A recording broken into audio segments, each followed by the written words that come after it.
We're back at 8:09 with what could have been a tragic situation that actually turned into a happy ending for a middle school student.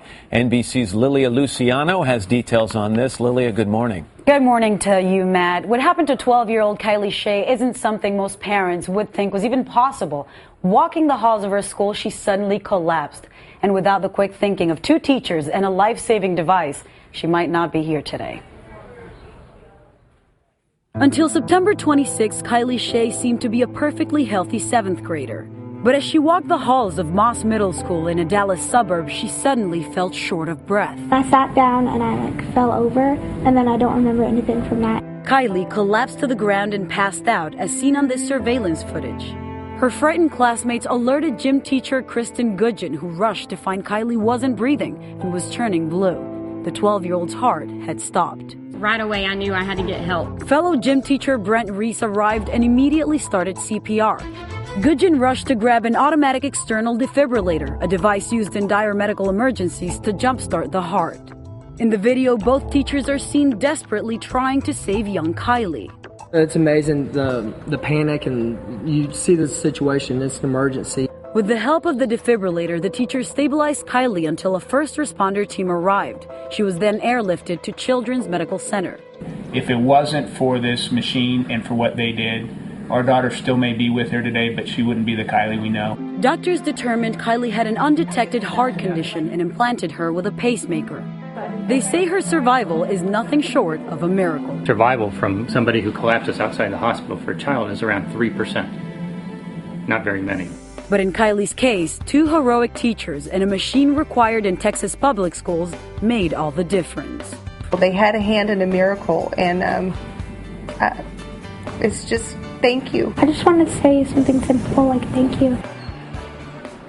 Doctors say arrhythmias made Kylie's heart stop, but they're still uncertain what caused them. Her parents say if the teachers had taken another 30 seconds to come to her rescue, their daughter would not have made it. Matt. All right, Lilia Luciano. Lilia, thank you very much. Kylie Shea is here along with her parents, Cheryl and Mike, and Kylie's brother Joel joins us as well.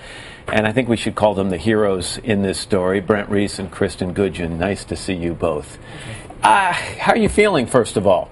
Great. Yeah, I mean, I don't want to take too much notice of it, but you've got a scar here where they had this pacemaker put in, what, about a week ago? Yes. So you sore still? Are you feeling okay? I'm feeling great. Had you ever had anything like this happen to you before, Kylie? Any other time where you got dizzy or short of breath? Never. So this was out of the blue? Yes. And you say you remember kind of having a hard time breathing, and the next thing, the lights went out. And you don't remember anything after that until when? The helicopter ride. You woke up in the helicopter ride. Mm-hmm. And by that time, these two had already done what they did so well. Before I talk to them, Mom and Dad, I mean, you look at this videotape that we're watching right now. You weren't there. You were away at home or at work. And this is happening to your daughter. How does it make you feel? It's just so, it was such a shock because she had never had any problems before, had been cleared with a physical to take her strength and conditioning class, and we don't have any family history. But that she fell into the care of these people so quickly is just extraordinary. So Kristen, you're the first one who comes after Yes. Kylie passed out, and by the way, trained in CPR, right? Yes, sir. How important is that? Oh, extremely important. We get trained every 2 years, and that literally is what we fell back on. You know, it kept us calm. We had something to go back on to know what to do. But you realized pretty quickly this wasn't just a case of a child passing out. Right away. Right away. As soon as I walked up, she was having a little bit of convulsion, and within 5 to 10 seconds, she was out. And she started to turn blue. Yes. She wasn't getting oxygen. Brent, by the time you got there, you also trained in CPR. Yes, sir. Did the training just kick in? It did. You know, when I saw Kylie on the floor, just a million things are going through your head, and you just kind of go into shell shock, and you just kind of reboot. And we went back to the training. But it's not the same as working with that little Rasasa Annie doll or what it is. This is a real person. You've got to start, your heartbeat must have been going a mile a minute. Absolutely. Every time I would do an evaluation, I wasn't sure I was wanting to hear.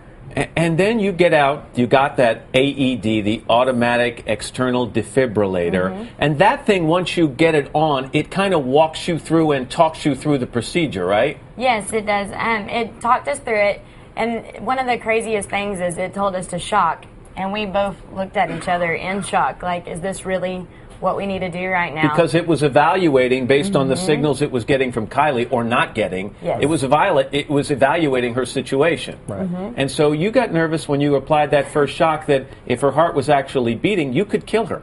Absolutely, and that's in the video. I reach out to touch the button, and I pull back just a little bit, thinking those exact thoughts. How many times did you have to shock her? Twice. And on the second time, did you notice immediate improvement? Or Definitely. the responders came also, the first responders arrived at about that time? Around the same time they came. After the second shock, she started groaning, and we're still, thinking, did we do this right? And it worked. So. Mom and Dad in Texas, they're required to have these devices, right, in a school. What do you want to say about that?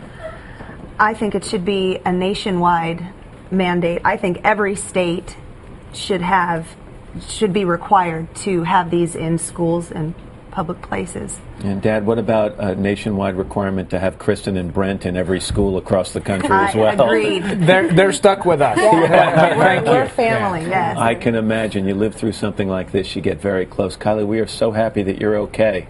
All right, good luck to you. And Joel, good to have you. Must be awfully thrilled to have your sister around. Well, it's great to have you all here. Thank you so much.